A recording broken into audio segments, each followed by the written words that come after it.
Sección segunda del Código Civil Peruano de 1984.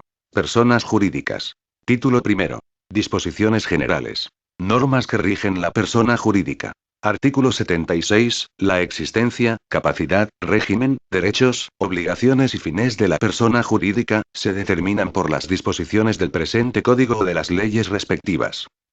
La persona jurídica de derecho público interno se rige por la ley de su creación. Inicio de la persona jurídica. Artículo 77. La existencia de la persona jurídica de derecho privado comienza el día de su inscripción en el registro respectivo, salvo disposición distinta de la ley. La eficacia de los actos celebrados en nombre de la persona jurídica antes de su inscripción queda subordinada a este requisito y a su ratificación dentro de los 3 meses siguientes de haber sido inscrita.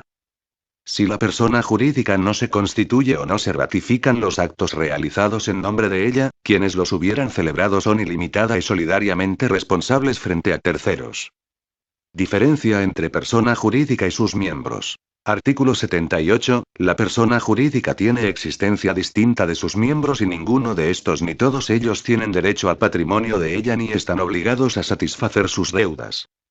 Representante de la persona jurídica miembro de otra. Artículo 79. La persona jurídica miembro de otra debe indicar quién la representa ante esta. Título segundo. Asociación. Noción. Artículo 80. La asociación es una organización estable de personas naturales o jurídicas, o de ambas, que a través de una actividad común persigue un fin no lucrativo. Estatuto de la asociación. Artículo 81. El estatuto debe constar por escritura pública, salvo disposición distinta de la ley. Si la asociación es religiosa, su régimen interno se regula de acuerdo con el estatuto aprobado por la correspondiente autoridad eclesiástica. Contenido del estatuto. Artículo 82. El estatuto de la asociación debe expresar: 1. La denominación, duración y domicilio. 2. Los fines. 3. Los bienes que integran el patrimonio social. 4. La constitución y funcionamiento de la Asamblea General de Asociados, Consejo Directivo y demás órganos de la asociación. 5. Las condiciones para la admisión, renuncia y exclusión de sus miembros. 6. Los derechos y deberes de los asociados. 7. Los requisitos para su modificación. 8. Las normas para la disolución y liquidación de la asociación y las relativas al destino final de sus bienes. 9. Los demás pactos y condiciones que se establezcan. Libros de la asociación. Artículo 83. Toda asociación debe tener un libro de registro actualizado en que consten el nombre, actividad, domicilio y fecha de admisión de cada uno de sus miembros, con indicación de los que ejerzan cargos de administración o representación. La asociación debe contar, asimismo, con libros de actas de las sesiones de Asamblea General y de Consejo Directivo en los que constarán los acuerdos adoptados.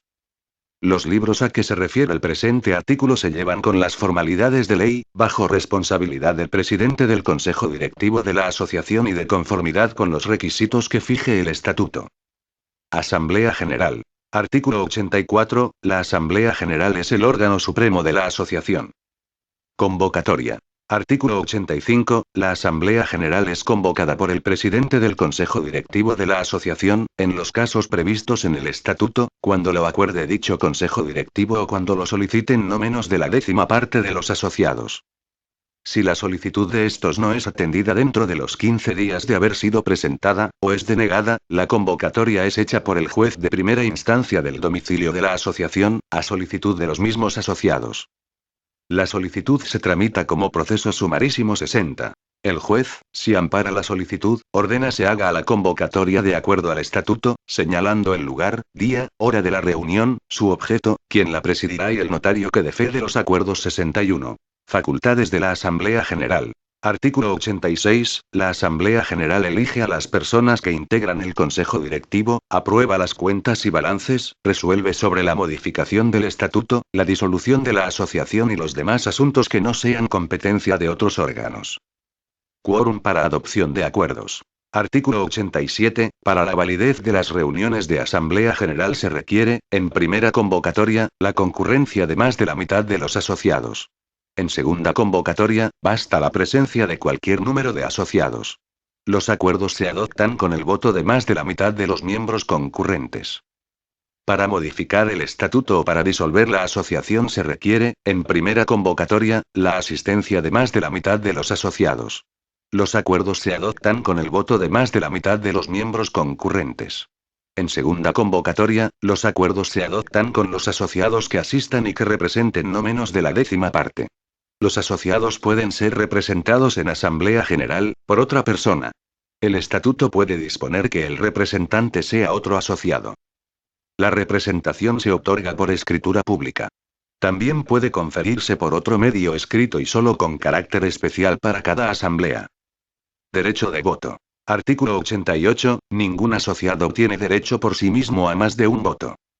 Carácter personalísimo de la calidad del asociado. Artículo 89. La calidad de asociado es inherente a la persona y no es transmisible, salvo que lo permita el estatuto. Renuncia de los asociados. Artículo 90. La renuncia de los asociados debe ser formulada por escrito. Pago de cuotas adeudadas. Artículo 91. Los asociados renunciantes, los excluidos y los sucesores de los asociados muertos quedan obligados al pago de las cuotas que hayan dejado de abonar, no pudiendo exigir el reembolso de sus aportaciones. Impugnación judicial de acuerdos. Artículo 92. Todo asociado tiene derecho a impugnar judicialmente los acuerdos que violen las disposiciones legales o estatutarias. Las acciones impugnatorias deben ejercitarse en un plazo no mayor de 60 días contados a partir de la fecha del acuerdo. Pueden ser interpuestas por los asistentes, si hubieran dejado constancia en acta de su oposición al acuerdo, por los asociados no concurrentes y por los que hayan sido privados ilegítimamente de emitir su voto. Si el acuerdo es inscribible en el registro, la impugnación puede formularse dentro de los 30 días siguientes a la fecha en que la inscripción tuvo lugar. Cualquier asociado puede intervenir en el juicio, a su costa para defender la validez del acuerdo. La impugnación se demanda ante el juez civil del domicilio de la asociación y se tramita como proceso abreviado.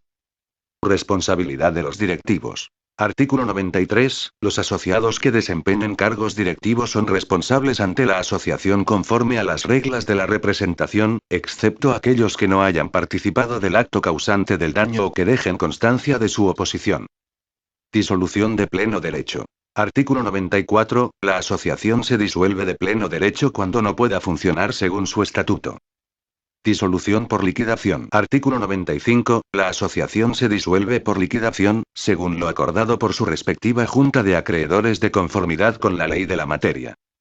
En caso de pérdidas acumuladas, deducidas las reservas superiores al tercio del capital social pagado, el consejo directivo debe solicitar el inicio del procedimiento concursal ordinario de la asociación, conforme a la ley de la materia y bajo responsabilidad ante los acreedores por los daños y perjuicios que resultaren por la omisión. Disolución por atentar contra orden público. Artículo 96. El Ministerio Público puede solicitar judicialmente la disolución de la asociación cuyas actividades o fines sean o resulten contrarios al orden público o a las buenas costumbres. La demanda se tramita como proceso abreviado, considerando como parte demandada a la asociación. Cualquier asociado está legitimado para intervenir en el proceso. La sentencia no apelada se eleva en consulta a la Corte Superior.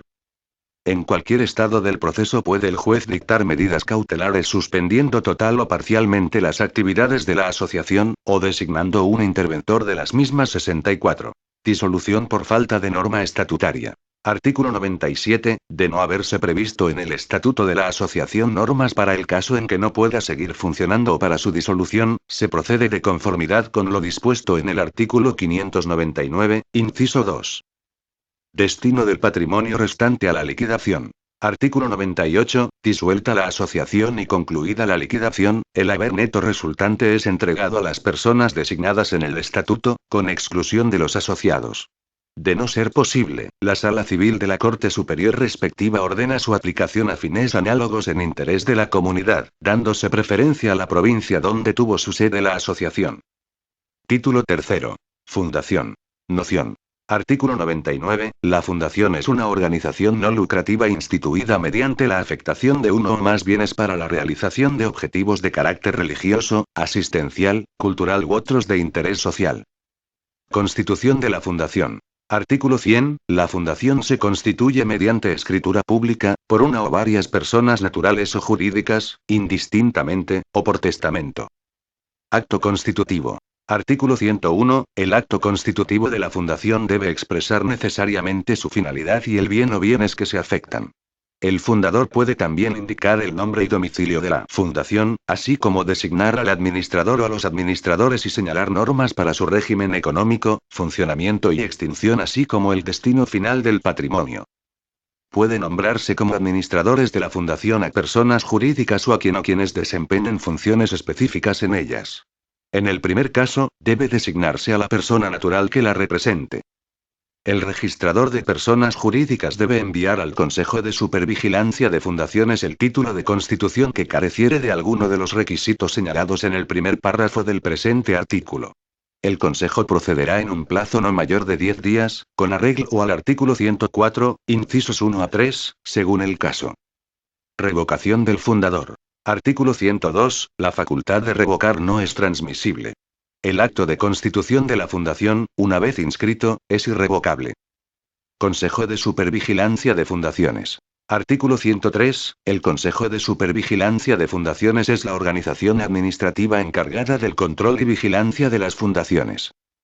Su integración y estructura se determinan en la ley de la materia. Funciones del Consejo de Supervigilancia de Fundaciones. Artículo 104. El Consejo de Supervigilancia de Fundaciones ejerce las siguientes funciones básicas. 1. Indicar la denominación y domicilio de la fundación, cuando no consten del acto constitutivo. 2. Designar a los administradores cuando se hubiese omitido su nombramiento por el fundador o sustituirlos al cesar por cualquier causa en sus actividades, siempre que no se hubiese previsto, para ambos casos, en el acto constitutivo la forma o modo de reemplazarlos. En el caso previsto en el párrafo anterior, están impedidos de ser nombrados como administradores de las fundaciones, los beneficiarios o los representantes de las instituciones beneficiarias. Asimismo, en dicho supuesto, el cargo de administrador es indelegable. 3. Determinar, de oficio y con audiencia de los administradores o a propuesta de estos, el régimen económico y administrativo, si hubiere sido omitido por el fundador, o modificarlo cuando impidiese el normal funcionamiento o conviniere a los fines de la fundación. 4. Tomar conocimiento de los planes y del correspondiente presupuesto anual de las fundaciones, para lo cual éstas elevan copia de los mismos al Consejo al menos 30 días antes de la fecha de iniciación del año económico. 5. Autorizar los actos de disposición y gravamen de los bienes que no sean objeto de las operaciones ordinarias de la fundación y establecer el procedimiento a seguir, en cada caso. 6. Promover la coordinación de las fundaciones de fines análogos cuando los bienes de éstas resulten insuficientes para el cumplimiento del fin fundacional, o cuando tal coordinación determinase una acción más eficiente. 7. Vigilar que los bienes y rentas se empleen conforme a la finalidad propuesta. 8. Disponer las auditorías necesarias. 9. Impugnar judicialmente los acuerdos de los administradores que sean contrarios a ley o al acto constitutivo o demandar la nulidad o anulación de los actos o contratos que celebren, en los casos previstos por la ley. La impugnación se tramita como proceso abreviado. La demanda de nulidad o de anulación como proceso de conocimiento. 10. Intervenir como parte en los juicios en que se impugne la validez del acto constitutivo de la fundación. 11. Designar al liquidador o a los liquidadores de la fundación a falta de disposición en el acto constitutivo. 12. Llevar un registro administrativo de fundaciones. Presentación de cuentas y balances. Artículo 105. Los administradores están obligados a presentar al Consejo de Supervigilancia de Fundaciones, para su aprobación, las cuentas y el balance de la fundación, dentro de los 4 primeros meses del año. Acciones judicial contra los administradores. Artículo 106. El Consejo de Supervigilancia de Fundaciones puede iniciar acción judicial contra los administradores que no cumplan con presentar las cuentas y los balances anuales de la fundación o si estos fueron desaprobados y en otros casos de incumplimiento de sus deberes. A pedido de parte, el juez de primera instancia puede, por causa justificada, suspender a los administradores. Declarada la responsabilidad, los administradores cesan automáticamente en el ejercicio de sus funciones, sin perjuicio de la acción penal a que hubiere lugar. Los administradores suspendidos son reemplazados de acuerdo a lo dispuesto en el acto constitutivo o, en su defecto, por el Consejo de Supervigilancia de Fundaciones. La demanda de presentación de cuentas y balances y la de suspensión de los administradores en su cargo, se tramitan como proceso abreviado. La demanda de desaprobación de cuentas o balances y la de responsabilidad por incumplimiento de deberes, como proceso de conocimiento.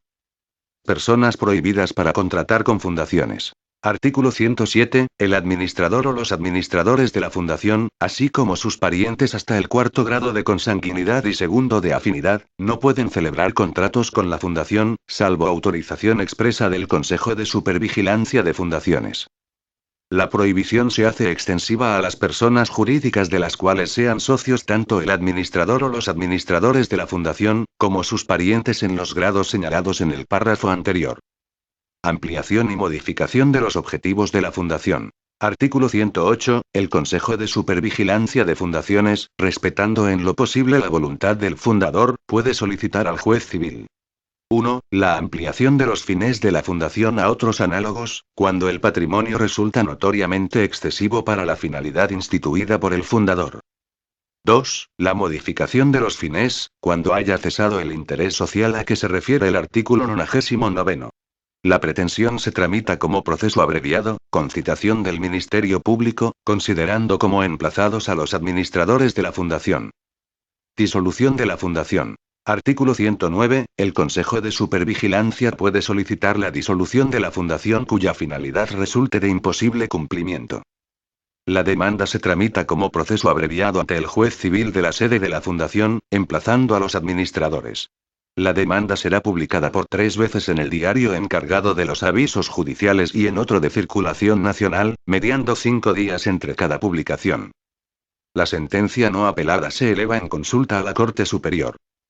Destino del patrimonio restante a la liquidación. Artículo 110. El haber neto resultante de la liquidación de la fundación se aplica a la finalidad prevista en el acto constitutivo.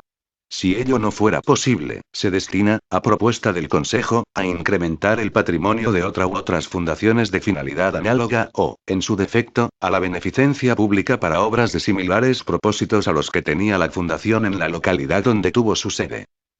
Título cuarto. Comité. Noción. Artículo 111. El comité es la organización de personas naturales o jurídicas, o de ambas, dedicada a la recaudación pública de aportes destinados a una finalidad altruista. El acto constitutivo y el estatuto del comité pueden constar, para su inscripción en el registro, en documento privado con legalización notarial de las firmas de los fundadores. Registro de miembros. Artículo 112. El comité debe tener un registro actualizado que contenga el nombre, domicilio, actividad y fecha de admisión de sus miembros, con indicación de los integrantes del consejo directivo o de las personas que ejerzan cualquier otra actividad administrativa. El registro debe constar de un libro llevado con las formalidades de ley, bajo la responsabilidad de quien preside el consejo directivo. Estatuto del comité. Artículo 113. El estatuto del comité debe expresar: 1. La denominación, duración y domicilio. 2. La finalidad altruista propuesta. 3. El régimen administrativo. 4. La constitución y funcionamiento de la Asamblea General y del Consejo Directivo, así como de cualquier otro órgano administrativo. 5. La designación del funcionario que ha de tener la representación legal del comité.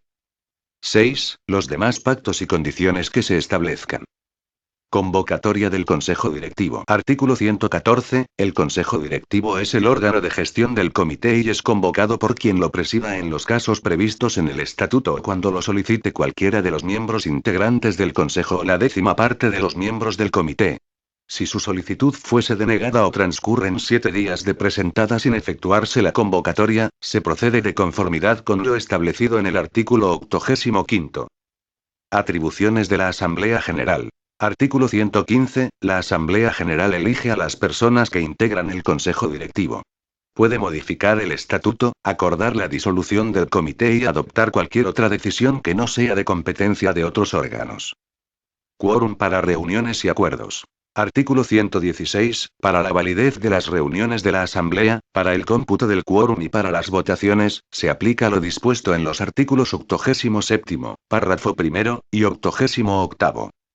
Denuncia de actos y acuerdos ilegales. Artículo 117. Cualquier miembro del comité o del consejo directivo tiene el derecho y el deber de denunciar ante el Ministerio Público los acuerdos o los actos que violen las disposiciones legales o estatutarias. Responsabilidad del consejo directivo. Artículo 118. Los miembros del Consejo Directivo son responsables solidariamente de la conservación y debida aplicación de los aportes recaudados a la finalidad anunciada. Control de los aportes por el Ministerio Público. Artículo 119. El Ministerio Público vigila, de oficio o a instancia de parte, que los aportes recaudados por el comité se conserven y se destinen a la finalidad propuesta y, llegado el caso, puede solicitar la rendición de cuentas, sin perjuicio de la acción civil o penal a que haya lugar. Disolución por atentar contra el orden público. Artículo 120. Es de aplicación al comité lo dispuesto en el artículo 96, 72. Disolución y liquidación del comité. Artículo 121. Cumplida la finalidad propuesta, o si ella no se ha podido alcanzar, el Consejo Directivo procede a la disolución y liquidación del comité, presentando al Ministerio Público copia de los estados finales de cuentas. Aplicación del haber neto. Artículo 122. El Consejo Directivo adjudica a los erogantes el haber neto resultante de la liquidación, si las cuentas no hubieran sido objetadas por el Ministerio Público dentro de los 30 días de haberle sido presentadas. La desaprobación de las cuentas se tramita como proceso de conocimiento, estando legitimados para intervenir cualquiera de los miembros del comité.